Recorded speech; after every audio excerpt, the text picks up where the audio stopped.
الذين إذا أصابتهم مصيبة قالوا إنا لله وإنا إليه راجعون صدق الله العظيم. وقال النبي صلى الله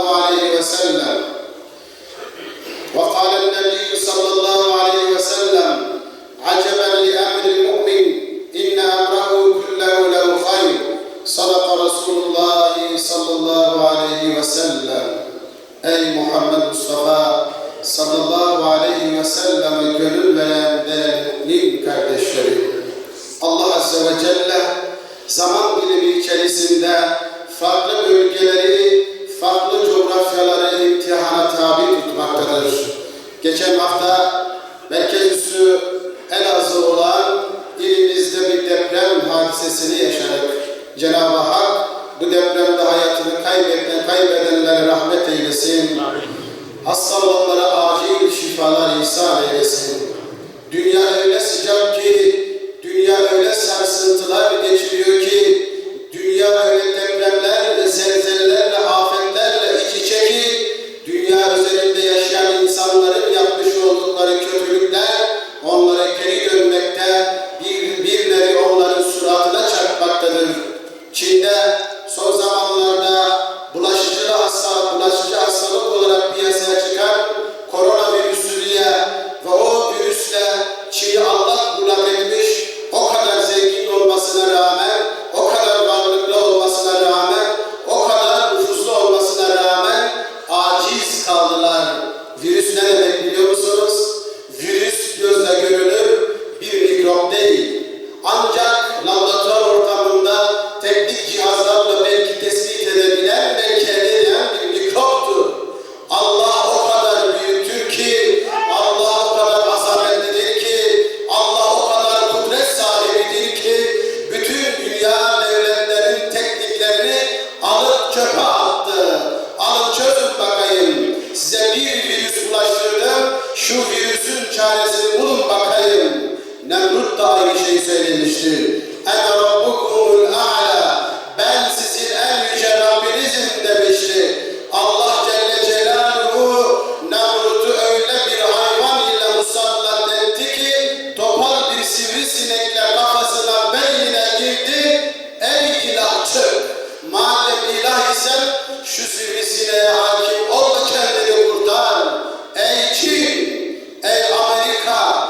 Ey Batı! Siz Orta Doğu'da Müslümanların kanını akıtırken, siz Suriye'de mazlum ve mağdur Müslümanların kanına girerken, İdlib'i bombalarken, Filistin'deki Müslümanların toprağına göz diken büyük şeytan Amerika, işte Allah böylece sana bir virüsü bulaştırır, seni aciz bırakır, hastaneler inşa edersin ve bunun çaresini bulamazsın.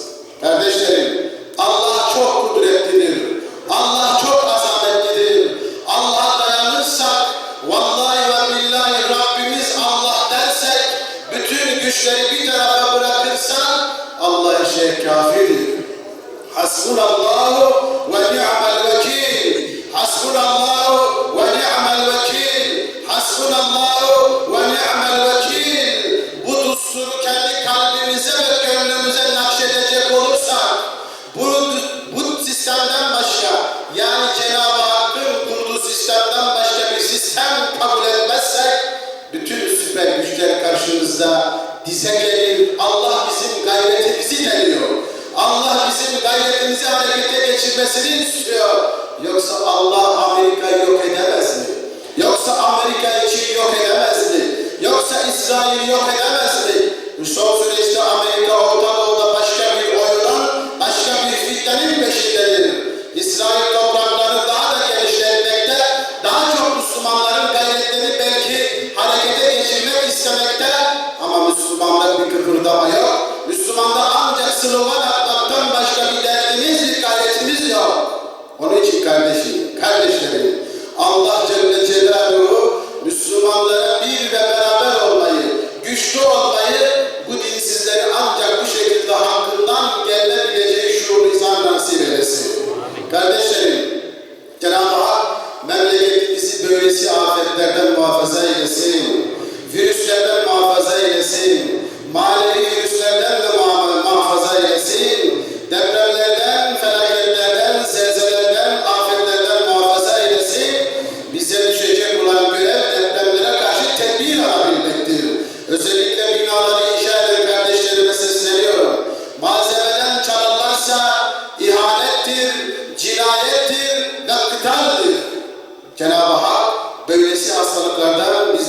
muhafaza eylesin. Geçen Cuma günü akşam saatlerinde bir deprem yaşadık. Yani Cenab-ı Hak bize kıyametin fragmanını yaşattı. Küçücük 40 saniyelik bir fragman. Dedi ki ey kullarım, ey insanlar, dikkat ediniz, durun, dikkat edin, büyük hesap var, ölüme hazırlıklı olun ey müminler. Bakınız yaşadığımız o fragman, kıyamet sahnesinin belki milyonda biri, belki trilyonda biri olan küçücük bir sahne. İnsanlara baktım ve hayret ettim. Herkes evini terk etmiş, eşyasını bırakmış, parasını bırakmış, kimisi evlatlarını bırakmış, kimisinin bütün eşyalarını bırakmış, arabasına binip kaçıyor. Eynel mefar! Nereye kaçıyorsunuz? Nereye koşuyorsunuz? Kimden kime kaçıyorsunuz?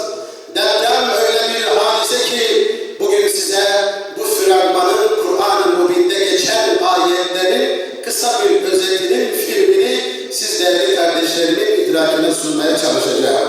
Ey iman edenler! Günde binlerce kişiyi ebediyet yurduna yolcu ettiğimiz şu fani dünyadan bizler de gideceğiz. Kardeşlerim, işte Kur'an-ı Mübin'de Allah Celle Celaluhu ifade buyurarak bizleri bu konuda ciddi manada uyarmakta ve buyurur ki اِذَا وَقَعَتِ الْوَاقِعَةُ لَيْسَ لِوَقْعَتِهَا كَاذِبَةً Kıyamet koptuğu zaman onun varlığını, oluşunu, meydana gelişini kimse yalanlayamayacaktır. خَافِرَةٌ رَافِعَةٌ Sevkiyat başlamıştır. Cennet ehlinin cennete sürükler, اِلَى الْجَنَّةِ زُمَرًا Bölük bölük herkes, müminler cennete gidecekler. Ama kimileri cehenneme sürükleyecek, اِلَى cehenneme زُمَرًا Bölük bölük cehennem ehlini de cehenneme sürükleyecektir.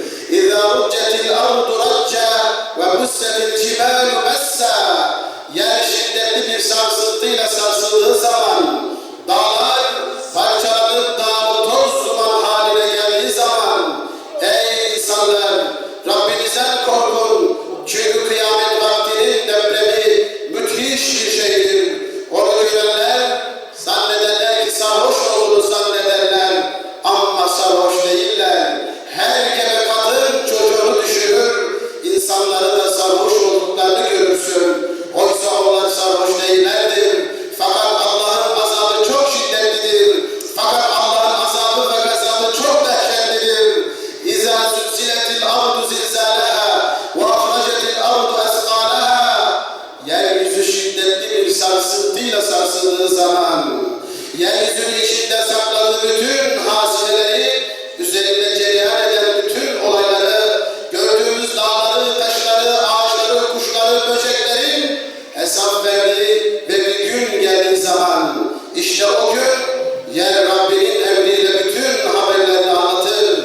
İşte kardeşlerim, kainatta bulunan her şey alt üst olacak, yerle bir olacak. Şu insanlar, şu kainat, şu güneş, şu ay, şu yıldızlar, şu gezegenler, üzerinde yaşadığımız dünya, hepsi yerle bir olacak, yeni bir zemin haline gelecektir.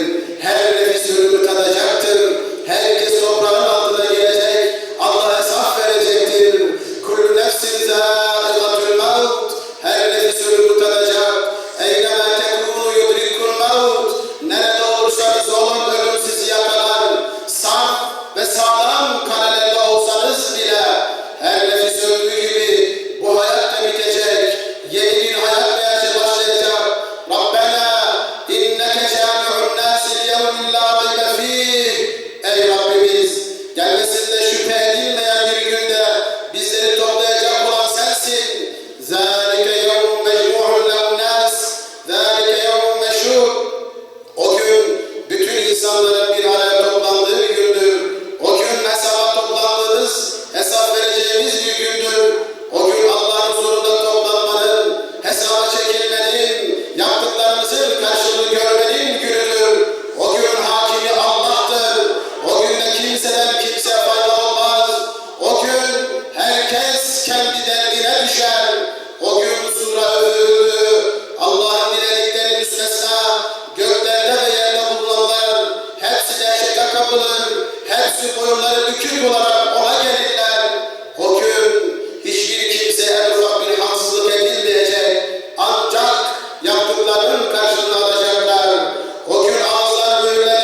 sebebiyle öldürüldüğü sorulduğunda, amellerin yazılı olduğu defterler açıldığında, gökyüzü sıyrılıp alındığında, cehennem tutuşturulduğunda ve cennet yaklaştırıldığında, işte o gün kardeşlerim, işte o gün kişi neler yaptığını, neler işlediğini, neler konuştuğunu, neler yaptığını öğrenmiş olacaktır.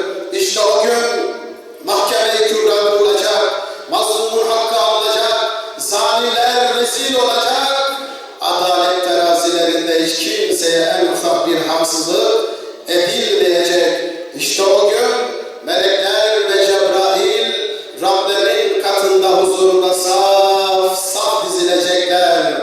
O gün kişi önceden yaptıklarına bakarak inkarcı kişi diyecek ki ya leyteni kuntu turaba, keşke ben bugün toprak olsaydım, keşke ben bugün yok olsaydım, keşke ben bugün hayvan olsaydım, keşke ben bugün yaratılmamış olsaydım. Keşkeleri devreye gidecek ama fayda vermeyecek. Evet kardeşlerim, o gün kimi yüzleri keder bürümüş, yüzünden kapkara kesilmiştir. Ulaike humul kefaratul fecara. Onlar kafirler, fecereler, günahkarlardır. Yine o gün bir takım yüzler güleç, parlak, ak olacaklar.